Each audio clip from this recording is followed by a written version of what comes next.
All right. Hey, now it's The Rock from 106.1 KISS FM, and I've got some very exciting news. We've got a live episode of Post to Post, and since Jerry Valeri is once again on vacation in the Magic Kingdom, we're welcoming to the show the guy you might know from the Post to Post post show if you interact with that, one of the stars of the post show, I feel like. Welcome to the show, Mike Virgin. Can I call you Mike? You can call me Mike. Okay, I didn't know if it was Mike or Michael. Now, there has been, let's get a few things out of the way here first, because you're very vocal on the Post to Post show. We love your input. Your last name has always, people ask me about it all the time. And your last name is Virgin. It is. And the reason you have a space in there is an interesting story. Do you want to explain that real quick? Yeah, it's real quick. Apparently, Facebook does not approve the word virgin, so apparently hyphenate is fine. My wife can hyphenate into virgin. I can't put Virgin as my last name without submitting my driver's license and stuff. Right. So I don't need it that bad. Right. So it's because I guess it's one of their buzzwords for I guess so. Yeah. I mean, you can for fake accounts maybe. You can put all kinds of weird stuff in there, but Virgin apparently. One word you can't put in there, at least when I signed up, I couldn't make one for The Rob without making it a fan page. Mm-hmm. So the was one of their buzzwords too. So don't feel too bad about it. So yeah, I go by my real name online, Rob Hirschbuell. So that clears that up. So you've been watching, I mean, you're watching Post to Post goes back a few years now. Mm-hmm. Yeah, I started with you and Eric. Yeah, that was the start, but yeah, that was the first, we were the first two hosts of the show. It's grown a little bit. Thank you for staying with us. And I just want to say, man, thanks for always watching. Absolutely. I know you've got an opinion. Oh, and you have, so what is your story? How long have you been watching wrestling? And yeah, that's my first question. What's your wrestling fansmanship like? Oh, man. I don't know exactly. I mean, it's kind of always been there. It was something apparently in the family. Even my grandfather watched a lot and got real into it. Okay. So my grandma would always tell me about that. She's like, oh, you remind me, so much of your grandfather. Because sure. You sit there and you get into it and you're watching the wrestling.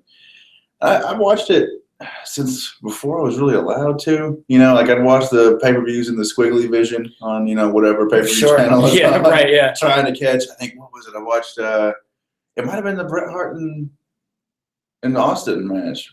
WrestleMania 13 or Survivor Series? The one where he was bleeding and tapped out. Yeah, it was WrestleMania 13. I watched that one in Squiggly Vision, I think. I watched the Backlot Brawl or whatever with Piper and Goldust. WrestleMania 12. I mean, it was before that I was watching it, but that's, those are things that stick out. The nice thing was you could hear it crystal clear, so it was almost like radio. Yeah, and sometimes it would cut up and it just be squiggle on the side. Everything's just kind of green. Yeah, I can handle that. And so tell us one more thing. Catch us up here. You have somewhat of a wrestling career, don't you? You've been in the rings that you've been trained to, and what's that story like? Yeah, the Coliseum down here downtown. I started going, a couple of my friends and me started going right after we graduated high school in 2003. And we just were going to the shows, and they had started bringing in Ian Rutten from ECW. Sure. He was booking the shows. He was bringing, of course, all of that talent, which is all the talent's on TV now. CM Punk, Evan Bourne, or Matt Sydal, Chris Hero, who's back in NXT now. I mean, Delirious, who's booking Ring of Honor. He's bringing all those guys. Sure. And he decided, sort of to get money. Everything in wrestling is about money. So he was like, well, we'll have a tournament and have the fans pick who they like the most. And then, whoever else wants to can also pay for it, but the winner gets free training. So I ended up winning. Really? Yeah. That's cool. Yeah, the fans. You got that free training. I worked the crowd. I was like, what move do you guys want to see? And like, bear hug. All right, cool. I can do a bear hug. And we had no training at that point, but we ended up. I got to travel with him, so I got to travel, not the country, but sure. The Midwest with a lot of those guys. I took a Samoa Joe training class. I took an Alex Shelley and Chris Sabin training class. So did Samoa Joe do some of your training? He was there. It's not like, they do seminars on the independent circuit where, they come and they talk about stuff. A lot of times it's kind of glossed over, doing some wrestling drills and stuff like that. I was thinking, because maybe that's part of the root of how Samoa Joe is becoming the new Roman Reigns on the post show. not anti at all Samoa Joe, but you've been waving his flag, so to speak. Yeah, I like Samoa Joe a lot. And I mean, a lot of it does. So when I think about it, like I've got that bias from where I've seen him since I was training. Sure. And 2003, 2004, when he was kind of just skyrocketing, on the independent circuit. And so I saw him, and then I got interested and tried to look up a lot of stuff for him because he was, my size, like a bigger guy. Yeah. But agile, and I was like, well, I stole some of his stuff and yeah, sure. myself a little bit. I can see the similar build because you're a big guy. Mm-hmm. What was did you go by a name in? Here, because it was just a nickname, and then it stuck when I was here, so I was kind of stuck with it. Was just Big Sweaty Mike. Big Sweaty Mike. Okay, I've heard you go by that before. Which is the gamer tag. Yeah, right. Okay, sure. We started that when we were messing around in the backyard. That's a good name, I think. At some point, I did try to switch away from it when I was traveling around a little bit before we got hurt, and I was doing kind of a Viking-ish thing with Eric the Red. That's cool. Yeah, it makes sense. Well, that actually is a good transition into the show last night because Samoa Joe and Sami Zayn got things started. Two guys I know you're a big fan of. I am, and I actually haven't watched that match yet. Oh, really? Yeah, I forgot it was on the I came in at the end. Well, right whenever they entered Seven for Nia Jax and Sasha Banks. Okay. And I'm assuming that was the only match before that, I think. Yeah, I've got the notes here on my phone. So if you see me looking away, that's why. So let me open these up real quick because that match I actually thought was good. It wasn't first of all, nobody died, so that made me really happy. That's Sami Zayn's still here with us. I also thought it was a really good. It was booked well. Like with Joe, I just feel like they're booking him right. Like it was like that beast mode kind of thing. There was one spot I didn't really like, and if you watch it, are you going to go back and watch it? Yes. There's a spot where just like kind of towards the end of the match, there was a spot where like Zayn was like he was passed out, like out of gas, and like he was supposed to kind of be like up on his knees, but just kind of collapsed because he couldn't stand up. And then just like moments later, he's up bouncing off the walls. Where it's like I felt like the big complaint right now is nobody sells anything in wrestling anymore. That was certainly a good example of he wasn't selling that enough. If you're not like strong enough to stand, 10 seconds later you shouldn't be going to the top rope. You know what I mean? So I thought there was a little bit of a psychological miscue for me, at least didn't connect with me. But if you didn't see it, we can talk about that. There was, let's see. So mention that. Oh, and then I guess you also missed a few things, I guess, because you missed Enzo Amore. And that's actually when I got the end of that. Okay. The second half or so. It was pretty unremarkable as far as I'm concerned. There was a great quote from Corey Graves. You must have missed this because this was right at the start of the match. Enzo Amore out here looking like what Super Mario would look like if his mother didn't love him enough. Corey Graves had some good lines last night. I like that one. I want to share that with the audience. So there was that. Then came the tag title match. I just had was pretty unremarkable. I didn't expect Enzo and Cass to win, which they didn't. And it was just pretty straightforward. There was nothing I was like, you had to see this. It was what it was. Yeah, I think it was from what I had seen so far, like it didn't make me want to watch the first half of it. I feel like I think Enzo and Cass, I like them as a team. Well, a pairing, I guess. Mm-hmm. Enzo, all the matches are the same to me. Enzo gets whatever offense in from the other team onto him, which he sells well. And then Cass comes in and saves it, and either is victorious or loses. It is the same story every time. I wonder what their end goal is with this team because they're probably the most over tag team right now, including the New Day. But where do we go from here? Right. They don't need the straps to get over. Yeah. And do we want them to split? I don't know if they're going to be a valuable commodity. If they split, they could be. They could be two valuable commodities if they split. They might just be one. Or I don't know where they go from here. I was telling my brother too yesterday because he was over at my house and he doesn't normally watch it. I'm like, yeah, Enzo's he's a weird example of if you met him in person, as a regular person, you would hate that guy. He's like the Jersey Shore guy. Absolutely. But he's the most popular guy in the company at points. And it's ridiculous. People will say everything he says, which is, really obnoxious. If someone said it to you in real life, what are you talking about? Absolutely. But it works for wrestling. Yeah, that's just part of the wrestling community. But I don't know. I think you always see that they've got plans for Cass to go and move on, which I think will happen at some point. I think it's a bad move. I don't know that I personally. want them to split necessarily. I mean, I can see Enzo, being like, well, clearly, I'm the weak point. You are destined for success. I mean, whether it's a thing where maybe they have a long road for the title and then just keep coming short, and then Enzo's like, you know what? You got a chance. Go do a tournament or something for, a belt, a singles belt. And then he's just the mouthpiece. Because Cass is still good at promos, and he can get better, but yeah, I feel like he doesn't stand out without Enzo, and same thing for Enzo. I feel like they're both going to be in trouble if they split up. They need each other, in my opinion. There was a funny thing that happened after that match, too. Did you catch the Mick Foley-Stephanie McMahon phone call?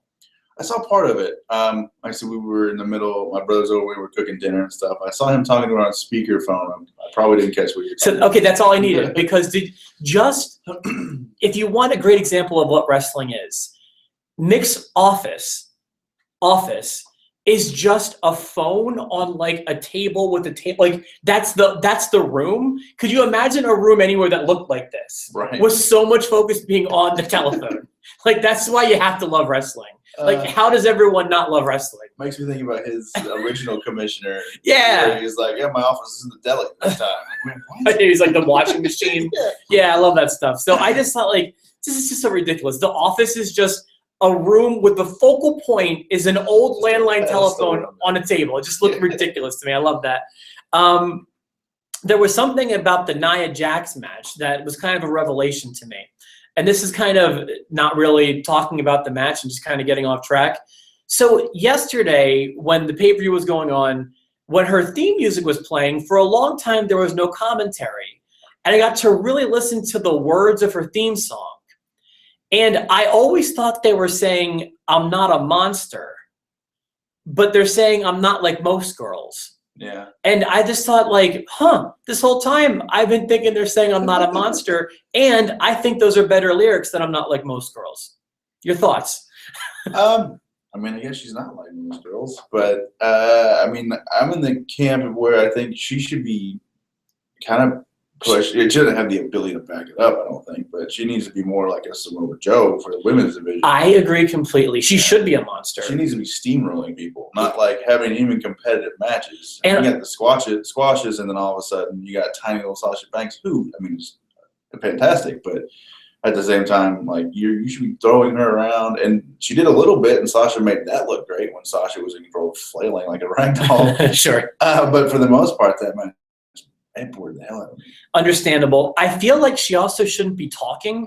Like, I kind of want her to be like with a mouthpiece. Not only like is that fitting for her character, but also her voice is like, it sounds very just manly to me, and it's not. It's awkward to me. Every time I hear her voice, I'm always like, ew. Mm-hmm. And so we should give her a mouthpiece and like almost treat her like Umaga back in the day.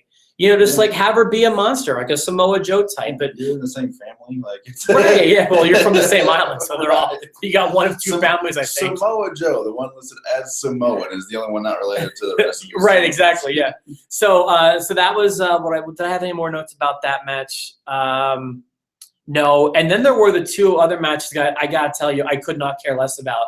I guess something happened on the pre-show that I must have missed. That's what I was saying. Like, I was like, okay, so they're having a fight because they haven't been successful as a team. Sure. Now Cesaro's out. I blinked. I was talking to my brother for a second, and I'm like, why is Cesaro out here? Now Rusev's gone. I didn't even see what happened. So I know they kind of recapped us. I was hoping you would have caught more of it than me, but something happened on the pre-show where they're not friends anymore, Jinder and Rusev. And I wish it would have happened on the show or maybe even on Raw, where we would have been more informed as to what was going on, but it didn't. So they got into a fight, and they decided to put them against in singles competition for whatever reason. Like, I don't know why have them split if they're going to feud. Like, it felt so illogical to me. Yeah. So they have Rusev taking on Rusev was with Big Show, and Jinder was with Cesaro. And both matches to me were very forgettable and confusing. Yeah, like it just – I mean, the recap, the part that I saw was just, okay, so Jinder's like, well, I want a singles match. We're not working at it. Rusev's like, well, I have this silly new haircut. I think I need a singles match too. Okay, and that's fine. I get those two wrestling, but then all of a Right. sudden, like Rusev's gone and Cesaro comes out. Well, Cesaro and Sheamus come out, and then only Cesaro gets in the ring. And I'm like, It was so going to explain what's happening, and then all of a sudden it just transitions into Rusev versus Big Show. Like everyone was still there, and it didn't like cut to anything else. And even as fans of like just pure wrestling, like we are, if you are confused, you're removed from the match. Mm-hmm. You're kind of wondering what God is here. You're not thinking about what they're doing because you're just confused and you're frustrated and you're not going to enjoy it. Right. Like Jinder and Cesaro was fine. That was a good match, which is impressive for Jinder because it's the first time I've watched him. That's true. He got a pay-per-view match. His veins look so weird on his body, man. They protrude. It's I don't know what's going on with him because there's a video out there with Jinder, Big E, and Strowman going to there's a YouTube famous guy called CT Fletcher, and they did like an arm workout, and I'm like, why is Jinder there? And like I guess they keep talking about how he's like focused on his fitness and he's strong, but compared to Big E and Strowman, yeah, he's the tiniest guy in the room, and they were doing ridiculous sets of workouts, and Jinder couldn't hang with him. Yeah, and I'm like, he's in shape, but he's not like jacked. He's in great shape, but he also has like I feel like no gimmick. Yeah, he's just Middle Eastern. Yeah, exactly. He's Middle Eastern, so therefore he's put bad. a turban on you. And you just go out there and yell some things in a different language, and people will be confused. So I'm curious as to where they go with this. Do you think, if you have to make a guess right now, do we have Big Show and Shaq? I'm thinking maybe they're trying to set up a backup for that because I don't know. I keep seeing where I guess Shaq is talking crap on a podcast or something. Could be a work. Like, if you want to leave, then leave. So I don't know. I'd go either way. I think if it's against Shaq, it is what it is. If Shaq's not a wrestler, it's going to be bad. And then, if he's not, then who are you going to put him against? Strowman was fantastic as well. Against Rusev was weird. If it's not Shaq, we don't have to crowbar everyone in. Right. Or put him in a battle royal or whatever you got to do. Honor the Giant Battle Royal or whatever. Fantastic. All right, so what's next? Took care of those. Oh, loved it because you brought this up on one of the post shows, I think after Raw, so the Tuesday episode. Did you catch Austin Aries saying, let's take another look at my beautiful package? Yes. Yes, he is running the ground. I love it. Yeah, beautiful package. Yeah, last week my package was massive. Yeah, did you see check out my massive package? And then this week it's, let's take another look at my beautiful package. The 12-year-old in me will always laugh at that. Yeah. You give it to me once a show, I'm always going to laugh at that. And it's almost deadpan, too. Like, he's, you can tell he's saying it in a cheesy way, but correct. It's almost like in a straight up, my package is great. Yeah. So this has been a very good way, I think, to hold people over and remind us that Aries is still there, but he's hurt, right? Yeah, he had to get knee in the face with Nakamura. Right. Broke his orbitals. That's what it was pretty brutal, but he's coming back soon. Looking forward to now. that. Yeah. So I wouldn't be surprised if he maybe interferes in a cruiserweight match at Mania or something. Wouldn't surprise. Yeah. Not an interference at Mania, but maybe beforehand setting up for a Mania match. So after his beautiful package, we see what was, in my opinion, easily the match of the night.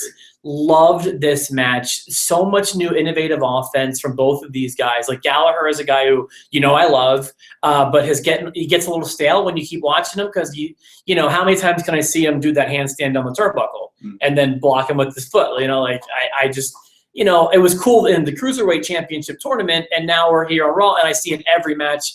That gets annoying. I wish he'd save it for special occasions, but, and I feel that way about all of his offense. It's so memorable that it stands out so much that you realize you see it so often.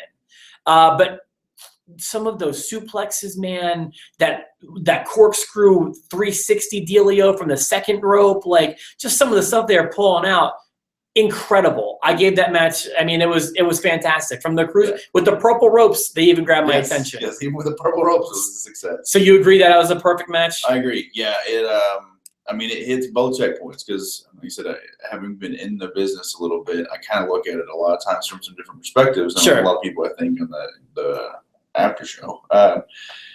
So, on top of just that it looked impressive, there wasn't any screw ups that I remember anyway.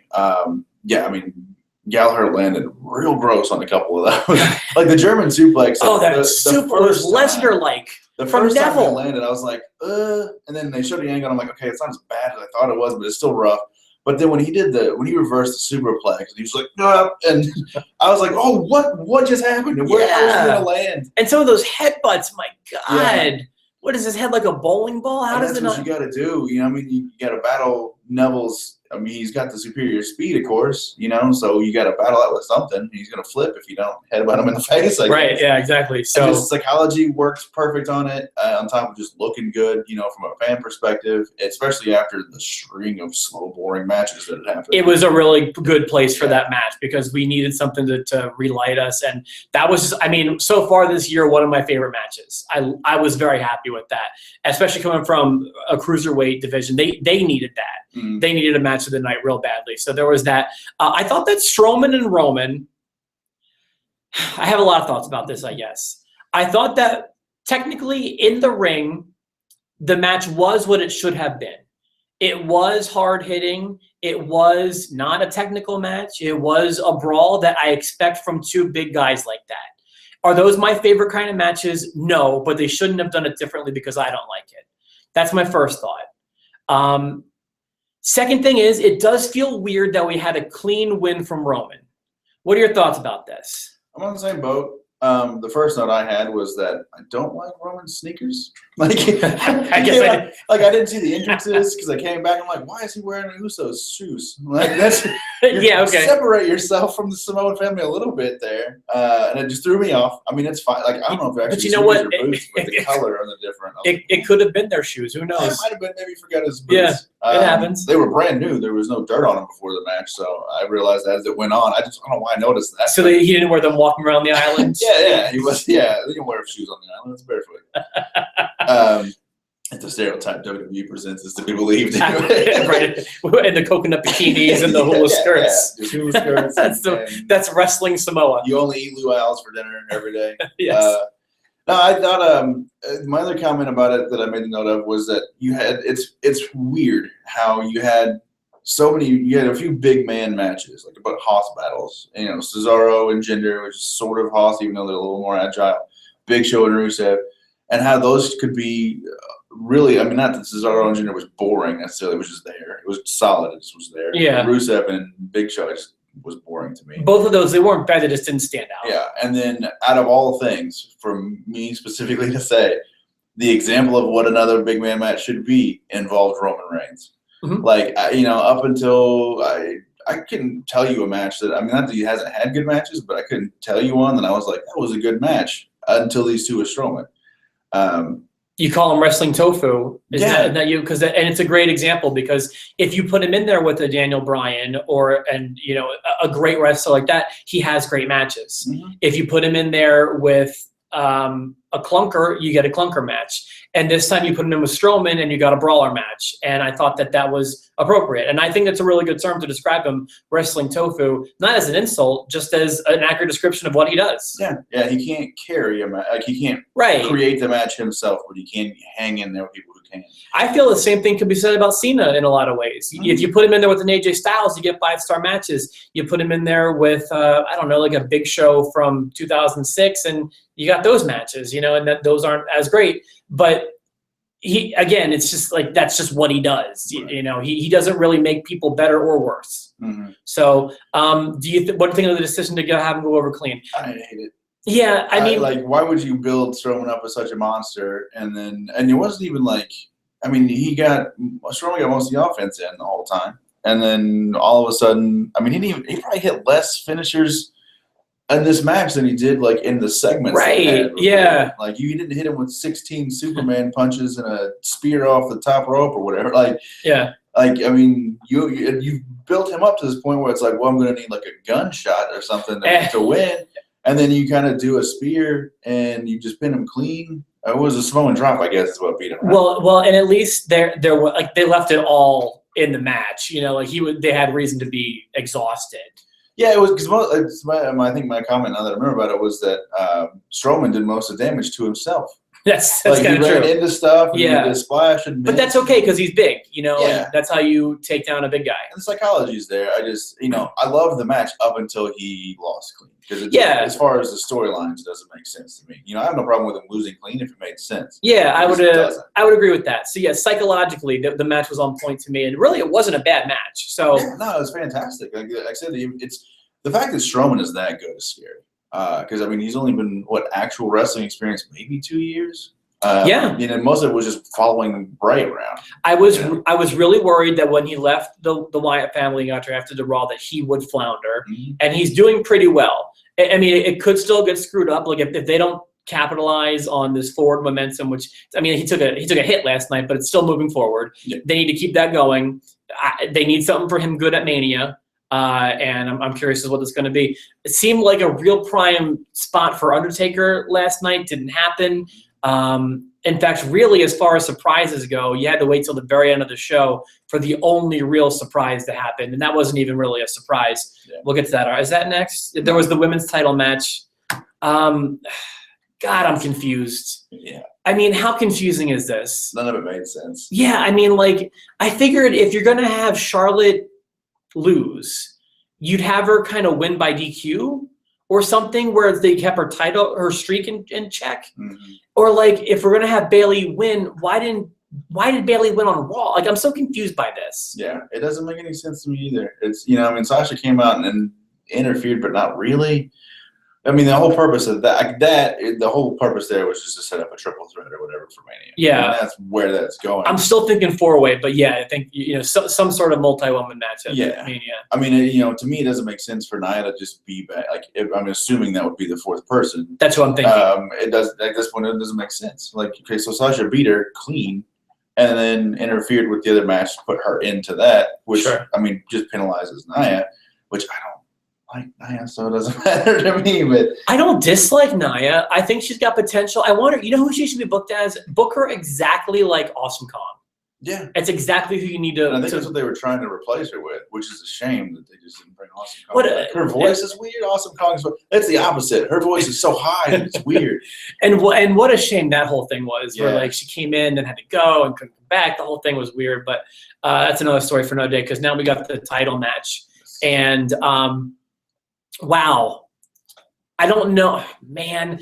So, like, I'm torn because it was a match with Goldberg, and this is what Goldberg does. This is what Goldberg does since 1998, and even, or if not earlier, because he squashes people within 2 minutes. I think the count last night was like, it was something under 30 seconds, bell to bell. Yeah, once the bell actually rang. Yeah, which almost seemed like a miscue of sort. Like it was an awkward time to ring the bell moments after Jericho's music started. I love that we got a real chunk of something for Jericho and Owens moving forward. But now as we move forward, we've got champion Goldberg, 50 years old, part-time wrestler, heading into WrestleMania against another part-time wrestler. This, I'm sure, is frustrating to you. What do you think about this? Overall, yes. I mean, if it does anything else other than end up with Brock murdering Goldberg at Mania, that's what I'm really pulling for. I mean, it's got to be at this point. If we're gonna have a part-timer with the championship, it's got to be Brock. It's believable. I loved his most recent title run, the one that Seth Rollins ended. Even though it was like every other month we got to see Lesnar, it was so special. Yeah. Goldberg, I don't have that with. Not at all. I'm not in the Goldberg camp. Yeah, and Jerry's loved him forever, but I can tell you from text, Jerry was not happy last night because Jerry loves Kevin Owens too. Right. But Jerry and I actually had to talk about wrestling last night because he wasn't doing the podcast this week, and we actually, for the first time, we had a very strong agreement about a letter grade. So I'm curious as to do you have a letter grade for the show, or do you want to think about it for a second? I haven't even thought about a letter grade. Okay, so I'm on the fence. I was going to give it, I always try to give it 2. My primary grade is a D+. I'm leaning towards a C-. Jerry said, and I didn't even tell him my letter grade. He gave it a D+. It could have been worse. For example, Jericho was there. Jericho could have not been there. Like, that gave me something. Also, I feel like Neville and Gallagher, incredible. So it could have been worse. Also, the show went a little bit long. If it's going to be long, it's got to be exciting.